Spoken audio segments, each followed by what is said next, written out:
Hello everyone, in this video I'm going to talk about some pieces of advice for teachers who are going to take the professional exam of the new category placement, or what we call السلم 11 next month inshallah.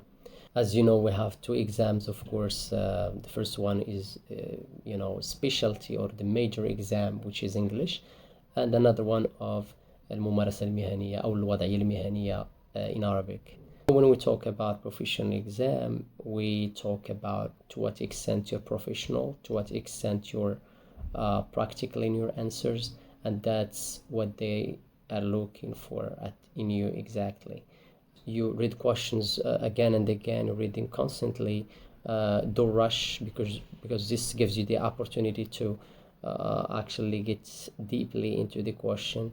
It gives you the opportunity or the chance to look for the right answer. You take time to think about the answer, and this is the first thing you're going to do with both exams and with all the questions, even if you know the answer.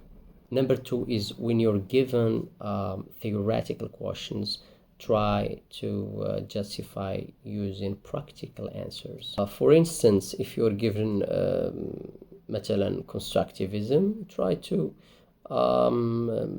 give them like jigsaw in explaining, or in your answer you include jigsaw as an example of the implementation of constructivism in teaching. And this what makes the difference among the candidates, and this shows them that you know what you do exactly in the class.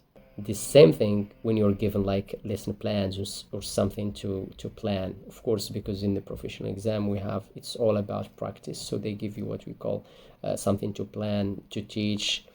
And here exactly I would say you try to actually give them, or again you give them justification of theory.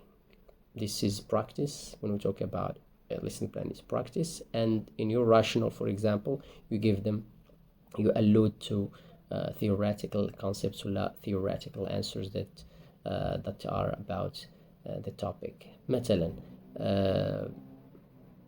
in your lesson plan you give مثلا differentiated where you do group work مثلا based on mixed ability class that you have.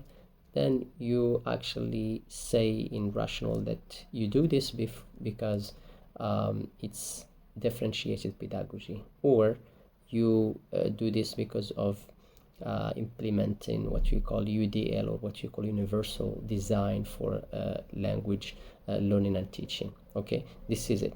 هذا مثال. This is exactly what makes, as I said, difference. It gives you plus among all the candidates, because the grader makes sure that you really know what you do. Another thing you're going to do is give justifications or evidence, or use what you actually apply or use in the classroom. And you give examples in your textbooks, in the units you teach. You give examples in the apps being used or that you use. You give like websites, etc. So you try to actually be more practical. This is a good example when you want to persuade the grader. Another thing is you try to focus on learner, which is learner-centeredness in your answers. مثلا you give answers about assessment, because you might be asked about assessment, which is a very important part in the learning practice. مثلا you give something and you try to assess it, or they ask you about how to assess that. So the way you assess it should be or should prioritize the learners. مثلا whatever you do should contain the contribution of the learner. Peer correction, you mentioned like discussions, reflection by the learners themselves, checklists done by them, etc. So try to focus on the learner in your answers, of course, in both Arabic and English exams. بالنسبة للامتحان ديال الوضعية المهنية باللغة العربية لا تعطيكم بطبيعة الحال، حاولوا تكونوا to the point، ما تكتروش، ما ديروش الإطناب، وجاوبوا عوارض، ما تجاوبوش في باراجرافز ولا فقرات ولا نصوص. وبعض المرات غتستعملوا خطاطات إلا بغيتوا على حسب السؤال، بعض المرات واحد الجداول إلى آخره. وبالنسبة للنص قراوه مرارا وتكرارا. وبالنسبة للتعاريف عرفتي ليهم، ما عرفتيش ليهم غادي تحاول انك تجاوب جواب اللي تكون فيه ذكي، ما يكونش زعما كيبين انك ما عرفتيش الجواب الى اخره. وما تخليوش حتى سؤال. وتذكروا انها تسمى مسألة رزق، هي مسألة رزق. كتبت غتجي، ما كتبتش راه المرة الجاية تجي ان شاء الله، بالتوفيق.